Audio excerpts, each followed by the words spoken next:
और बीजेपी ने लोकसभा चुनाव के लिए उम्मीदवारों के नाम पर रात भर मंथन किया। माना जा रहा है कि इस बार भाजपा अपने 20 से 25 सिटिंग सांसदों की टिकट काट सकती है। लोकसभा चुनावों के ऐलान से पहले ही बीजेपी अपने अधिकांश उम्मीदवारों के नामों का ऐलान कर देगी। पार्टी ने इसके लिए बाकायदा तैयारियां भी शुरू कर दी है। दिल्ली में बीजेपी मुख्यालय पर हुई केंद्रीय चुनाव समिति की बैठक इसकी तैयारियों का हिस्सा है। बैठक में बीजेपी की केंद्रीय चुनाव समिति में प्रधानमंत्री नरेंद्र मोदी, गृहमंत्री अमित शाह, जेपी नड्डा समेत देवेंद्र फडणवीस, प्रकाश जावड़ेकर, मनसुख भाई मांडविया, पुष्कर सिंह धामी, प्रमोद सावंत, भूपेंद्र यादव, ज्योतिरादित्य सिंधिया, केशव प्रसाद मौर्य और अन्य नेता शामिल हुए। बैठक में उत्तर प्रदेश, उत्तराखंड, मध्य प्रदेश, छत्तीसगढ़, केरल, तेलंगाना, राजस्थान, गोवा और गुजरात की लोकसभा सीटों को लेकर उम्मीदवारों के नाम पर चर्चा हुई है। माना जा रहा है कि बीजेपी 10 मार्च से पहले कम से कम 300 सीटों पर अपने उम्मीदवारों का ऐलान कर सकती है, ताकि उम्मीदवारों को तैयारी का पूरा वक्त मिल सके और एनडीए का 400 प्लस का जो नारा है वो साकार हो चुके हैं। तो बता दें कि रात भर बीजेपी की केंद्रीय चुनाव समिति की बैठक हुई है। इसमें कई नामों पर मंथन हुआ है। मध्य प्रदेश समेत तमाम बीजेपी शासित राज्यों के जो कैंडिडेट्स हैं उनके नामों पर चर्चा हुई है, मंथन हुआ है। उस पूरी खबर पर अधिक जानकारी के लिए हमारे साथ में एडिटर इन चीफ हमारे जय श्रीवास्तव सर जुड़ चुके हैं। सर, बहुत स्वागत करता हूं आपका। सबसे पहले आपसे यही जानना चाहता हूं कि रात भर बीजेपी ने अपने कैंडिडेट्स यानी कि उम्मीदवारों के नाम पर चर्चा की है। क्या लगता है सर कि कब तक बीजेपी अपनी पहली सूची जारी कर सकती है, और क्या इस बार भी बीजेपी की जो सूची आएगी उसमें कई चौंकाने वाले नाम हो सकते हैं? बिल्कुल मनीष, इसमें चौंकाने वाले नाम निश्चित रूप से हो सकता है, क्योंकि बीजेपी इसके लिए जानी जाती है कि जो आकलन किया जाता है उससे इर्द गिर्द भी वो निर्णय नहीं लेते हैं। और इस बार भी जो इस प्रकार से विधानसभा में चौंकाने वाला नाम आए थे, उससे लगता है कि लोकसभा में भी कुछ नाम बिल्कुल चौंकाने वाले होंगे। और भारतीय जनता पार्टी बहुत गंभीर है, क्योंकि उनको ऐसा जो सूचना अभी मिल रही है कि वो जो टारगेट 370 का जो रखा है, उसको अगर अचीव करना है तो निश्चित रूप से टिकट के वितरण में आपको बहुत ध्यान देना पड़ेगा। और जिस प्रकार से रात को 3 बजे तक मीटिंग, बड़ी मीटिंग की है, उसके बाद एक एक सीट पर मंथन किया जा रहा है। मंथन का जो लहर है वो 3 लहरों में मंथन किया जा रहा है। एक सर्वे टीम की जो रिपोर्ट है उस पर, एक स्थानीय जो अपने भारतीय जनता पार्टी की जो टीम है उनके जो संगठन है उनके टीम पर, और जो संघ के एक टीम है, ये 3 लेयर जो टिप्स है उसको मिला के आकलन किया जा रहा है और उसके बाद टिकट का फाइनल चल रहा है। भारतीय जनता पार्टी के लिए ये मैं कहना चाहूंगा कि ये 24 आवर इंटू 7 पॉलिटिशियंस है। मतलब इनके लिए दिन या रात नहीं देखते हैं, और सतत जिस प्रकार टिकट वितरण से पहले एक एक व्यक्ति की, एक एक उम्मीदवार की स्क्रीनिंग किया जाता है। स्क्रीनिंग से ये पता लगाते हैं कि कौन जीत सकता है, किसकी स्थिति मजबूत है, चाहे वो सिटिंग एमपी हो या एक्स एमपी हो, या जो उम्मीदवार बनने के इच्छुक हो, या पार्टी के जो कार्यकर्ता हो। ये देखा जाता है कि किसको टिकट देने पे जीत मिल सकती है। लक्ष्य उनका जीत है, और इसी प्रकार से ही सफलता हासिल होती है कि आप एक एक व्यक्ति पे फोकस करें, एक एक व्यक्ति का आकलन करें, और उसके बाद अगर टिकट देंगे तो निश्चित रूप से जो है विजयश्री हासिल होगी। जी बिल्कुल। लेकिन सर, जैसे कि हमने अभी तमाम राज्यों में विधानसभा चुनाव हुए उसमें देखा कि बीजेपी ने कई सीटों पर अपने उम्मीदवारों का ऐलान पहले ही कर दिया था, और अब ये भी माना जा रहा है कि बीजेपी 10 मार्च तक हो सकता है कि कम से कम 300 उम्मीदवारों का ऐलान कर सकती है, ताकि उनको चुनावी अभियान में तैयारियों में पूरा वक्त मिल सके। तो क्या गेम चेंजर होगा ये सीटों पर पहले ऐलान का जो फैसला है बीजेपी का? नहीं, मुझे ऐसा लगता है कि इतना लेट भी नहीं करेंगे, और जल्दी ही एक लिस्ट आ सकती है 2-4 दिन में। तो लगता है कि 300 सीटों पर का ऐलान तो वो नहीं करेगी, लेकिन हो सकता है कि 150 के आसपास के सीटों का ऐलान 2-4 रोज में कर दे। और देखिए आप कि भारतीय जनता पार्टी की जो स्टाइल है, इनके जो जितने भी नेता हैं और सारे जो मुख्यमंत्री है और सभी को बुला के जिस प्रकार से मीटिंग की है कि किस प्रकार से टिकट देने से जीत हासिल होगी। खाली मध्य प्रदेश नहीं, जितने भी तमाम इंडिया के जो भारतीय जनता पार्टी के जहां उम्मीदवार उतारा जाना है, उनके एक एक चीज की जो है जानकारी अभी पार्टी के पास है और उसी के आधार पे टिकट वितरण की तैयारी पार्टी कर रही है। और ये संदेश भी देने में कामयाब हो रहे हैं कि बाकी पार्टियां अभी केवल विचार मंथनों पे ही उलझे हुए हैं, लेकिन भारतीय जनता पार्टी गंभीरता से, सक्रियता से और हर मोर्चे पे जो है ये एक्टिव है और चुनावी मोड पे पूरी तरह से भारतीय जनता पार्टी आ चुकी है। तो ऐसा लगता है कि 150 से 200 सीटें, 150 से 200 सीटों की जो है उम्मीदवार जल्दी घोषित कर देगी। जी बिल्कुल सर, आखिरी सवाल आपसे ये जानना चाहूंगा, चूंकि खबर है कि मध्य प्रदेश की 29 सीटों पर भी मंथन हुआ है, चर्चा हुई है और ये भी कहा जा रहा है कि मध्य प्रदेश के लिए भी 29 सीटों पर 29 उम्मीदवारों का जो ऐलान है 1-2 दिन में हो सकता है। खबर ये भी है सर कि भोपाल समेत कई ऐसी सीटें हैं जिन पर कैंडिडेट्स बदले जाएंगे, जो सिटिंग एमपी है वो बदले जाएंगे, क्या इसमें हो सकता है सर? देखिए, खाली भोपाल ही नहीं है, मुझे जो इन्फॉर्मेशन है कि 8 से 10 सीटों पर जो है कैंडिडेट बदले जाएंगे। अभी 28 सांसद अभी भारतीय जनता पार्टी के हैं मध्य प्रदेश में और टोटल मिला के 29 सीटें हैं। तो 28 जो सिटिंग एमपी है, इनमें से कुछ सीटों को पहले से ही जो है इस्तीफे हो चुके हैं और बाकी 8 से 9 उम्मीदवार तो बदले जाना निश्चित रूप से तय है और हो सकता है ये आंकड़ा बढ़े।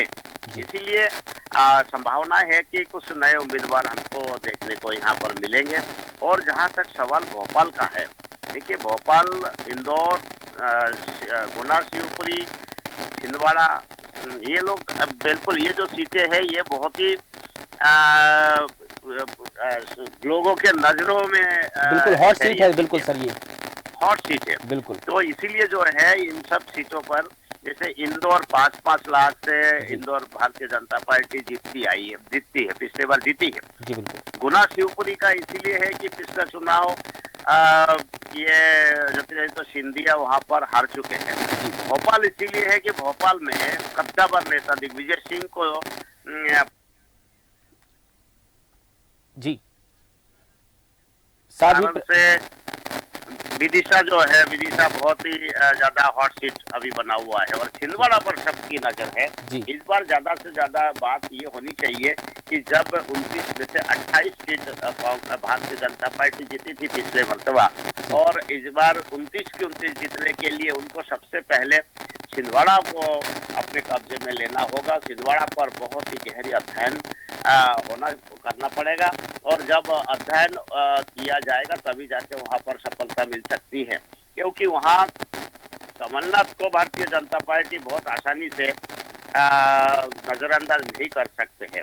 जो संभावना दिख रहे हैं कि नकुल जी पर वहां से उम्मीदवार बनाया जा सकता है जी। और इसी प्रकार से मेरा ये आकलन है कि अगर वहां पे नकुलनाथ अगर भारतीय जनता पार्टी के उम्मीदवार नहीं बनते और कांग्रेस के उम्मीदवार ही बनते हैं तो मुझे लगता है कि वहां पर प्रहलाद पटेल या ऐसा कोई पार्टी का कद्दावर नेता को वहां से लड़ाया जा सकता है जिससे कमलनाथ को वहां पर केवल एक सीट पे घेरा जा सके। और अंततः ये भी हो सकता है कि जिस प्रकार के लोग आकलन करते हैं कि कमलनाथ की पकड़ जो है कांग्रेस के साथ साथ भारतीय जनता पार्टी में भी है, तो इसीलिए जो है वो सीट हो सकता है कि भारतीय जनता पार्टी गंभीरता से ना ले कि लड़े, उसके बाद देखा जाएगा और आने वाले समय में फिर से जो है जीतने के बाद भी उनको भारतीय जनता पार्टी में लाया जा सकता है। तो इस प्रकार से भी 29 सीटों पर जो है भाजपा जीत सकती है। जी बिल्कुल सर, तमाम जानकारी के लिए आपका बहुत शुक्रिया सर। तो बता दें कि बीजेपी ने लोकसभा चुनाव के लिए उम्मीदवारों के नाम पर रात भर मंथन किया है। माना जा रहा है कि बीजेपी इस बार अपने 20 से 30 सिटिंग सांसदों की टिकट काट सकती है और कभी भी बीजेपी की पहली सूची जारी हो सकती है। बता दें कि प्रधानमंत्री नरेंद्र मोदी समेत कई दिग्गज नेता इस बड़ी बैठक में शामिल हुए और कहा जा रहा है कि इसमें 400 प्लस का जो नारा बीजेपी ने दिया है उसको लेकर भी मंथन हुआ है। तो चलिए अगली बड़ी खबर की हम बात करेंगे। लोकसभा चुनावों में अब बस कुछ ही महीने का वक्त बचा है, जल्द ही तारीखों का ऐलान होने वाला है। तमाम पार्टियों में तैयारियां जोरों पर है। माना जा रहा है कि जल्द ही उम्मीदवारों के नामों का ऐलान भी हो सकता है और इसी बीच कांग्रेस में भी लोकसभा को लेकर मंथन चल रहा है। खबरों की अगर माने तो लोकसभा चुनाव को लेकर कांग्रेस के आधे दर्जन से भी ज्यादा राज्यों की स्क्रीनिंग की प्रक्रिया पूरी हो चुकी है, जिसमें नॉर्थ ईस्ट के लगभग सभी राज्य और केरल और मध्य प्रदेश भी शामिल है। कहा जा रहा है कि अगले सप्ताह उम्मीदवारों के नाम के लिए कांग्रेस की केंद्रीय चुनाव समिति की पहली बैठक हो सकती है। लगभग 100 सीटों पर उम्मीदवारों का नाम तय करने के लिए सीईसी की बैठक होने वाली है। अगले सप्ताह यूपी, पंजाब, चंडीगढ़, उत्तराखंड, हरियाणा, जम्मू कश्मीर की फाइनल राउंड की स्क्रीनिंग कमेटी की बैठक होगी। आगामी चुनावों को लेकर कांग्रेस ने प्रदेश की क्षेत्रीय पार्टियों के साथ में गठबंधन की शुरुआत कर दी है। कांग्रेस दिल्ली में आगामी आम आदमी पार्टी के साथ भी गठबंधन की घोषणा कर चुकी है। हाल ही में उत्तर प्रदेश में राहुल गांधी और अखिलेश यादव ने रोड शो भी निकाला था, जिसका मतलब साफ है कि उत्तर प्रदेश में समाजवादी पार्टी विपक्षी इंडिया गठबंधन के साथ में मिलकर ही चुनाव लड़ेगी। तो उस पूरी खबर पर अधिक जानकारी के लिए हमारे साथ में हमारी एडिटर इन चीफ जय श्रीवास्तव सर भी जुड़े हैं। सर, जिस प्रकार से बीजेपी की बैठक हो रही है, मंथन पर मंथन हो रहा है, लेकिन कांग्रेस में जो हीला हवाली हो रही है, लेट लतीफी हो रही है, तो क्या कांग्रेस की तैयारियों को लेकर भी कई सवाल खड़े होने लगे हैं कि कांग्रेस की तैयारी किस प्रकार की है, वो क्या रणनीति बना रही है, किस नीति पर चल रही है, समझ में नहीं आ रहा है बिल्कुल सर। देखिए, भारतीय जनता पार्टी ने पूरी तरह से जो विपक्ष के गठबंधन है उनको ट्रैप में ले चुके हैं भारतीय जनता पार्टी, क्योंकि खाली आप हिमाचल पे, उसके बाद अन्य जगह पर यूपी में, उसके बाद अन्य जगह पर जब नजर दौड़ाएंगे तो जिस प्रकार राज्यसभा में उनके विधायकों को तोड़ा गया, उससे केवल राज्यसभा में भारतीय जनता पार्टी को लाभ मिला, बल्कि पूरी तरह से जो है कांग्रेस विचलित हो गई है। विचलित होने के पीछे जो है उनका जो टिकट वितरण का जो सिस्टम है वो डगमगा गया है। और भारतीय जनता पार्टी का उद्देश्य यही था कि जो पार्टी को जो है विचलित कर दिया जाए, इससे टिकट वितरण में देरी होगी, उसका फायदा भारतीय जनता पार्टी को मिलना है।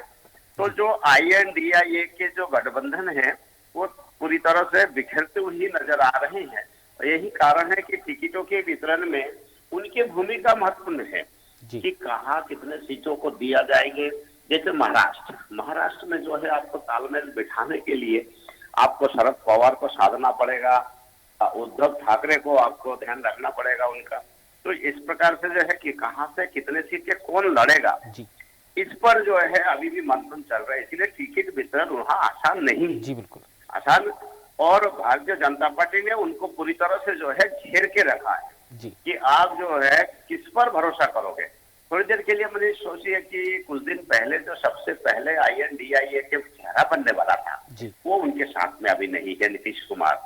तो ऐसे ही आज अगर उद्धव ठाकरे पर भरोसा करे और कल को उद्धव ठाकरे भारतीय जनता पार्टी के गोद में जाके बैठ जाए, ये डर भी उनको सता रहा है कांग्रेस को। इसीलिए फूक फूक के जो है कदम रख के उनके टिकट वितरण अभी कर रहे हैं। और हर जगह कहीं ना कहीं कांग्रेस ब्लैकमेलिंग की शिकार हो रही है। जहां देखिए आप यूपी में एक समय था, एक दो सीट के लिए समाजवादी पार्टी कांग्रेस के आगे मिन्नतें करती थी, लेकिन आज उल्टा है। आज कांग्रेस जो है समाजवादी पार्टी के आगे हाथ फैला रहे हैं कि हमें इतने सीटें दे दो, इतने सीटें दे दो। तो ये स्थिति कांग्रेस के अभी भारतीय जनता पार्टी ने ला दिया है। और मुझे लगता नहीं है कि इतनी जल्दी जो है कांग्रेस अपनी सीटों का वितरण कर पाएंगे और कोई बहुत अच्छा इस देश में परफॉर्मेंस कर पाएगा, ये भी मुझे शंका है। क्योंकि बीजेपी की जिस प्रकार से अभी लहर है और जिस प्रकार की उनकी घेराबंदी है, चुनाव की रणनीति है, तो ये सारे चीजों में कांग्रेस अभी पिछड़ती हुई नजर आ रही है। और अगर बीजेपी से टक्कर लेना है तो इनको बहुत गहराई में जाके अध्ययन करना पड़ेगा, बहुत ज्यादा एक्टिव होना पड़ेगा। लेकिन ऐसे चीजें कुछ भी दिखाई नहीं दे रहे। उनके जो नेता है राहुल गांधी, मेन जो फोकस जिनके ऊपर है वो यात्रा पे निकले हुए हैं। अभी चुनाव का समय है। अभी आपको दिल्ली में जिस प्रकार भारतीय जनता पार्टी मीटिंग पे मीटिंग कर रही है, इसी से सीख लेने के लिए उनको यात्रा पर ज्यादा फोकस करने के बजाय उनको पार्टी को जिताने के लिए पार्टी में किस प्रकार की रणनीति होना चाहिए उस पर तो इनको ध्यान देना चाहिए। जी मनीष। जी बिल्कुल सर, तमाम जानकारी के लिए सर आपका बहुत शुक्रिया। तो बता दें कि लोकसभा चुनावों में अब बस कुछ ही महीनों का वक्त बचा है, जल्द ही तारीखों का ऐलान होने वाला है। तमाम पार्टियों में तैयारियां जोरों पर है। माना जा रहा है कि उम्मीदवारों का ऐलान भी जल्दी हो सकता है। एक तरफ बीजेपी की केंद्रीय चुनाव समिति की बैठक हुई है, तो दूसरी तरफ कांग्रेस भी अगले सप्ताह केंद्रीय चुनाव समिति की बैठक करेगी, जिसमें कई उम्मीदवारों के नाम का ऐलान कांग्रेस कर सकती है। और ये भी खबर है कि बीजेपी 1-2 दिन में अपनी पहली सूची जारी कर सकती है। फिलहाल देश न्यूज़ के खास बुलेटिन में इतना ही। देश और दुनिया की तमाम बड़ी खबरों के लिए आप लगातार बने रहिए देश न्यूज़ के साथ। नमस्कार।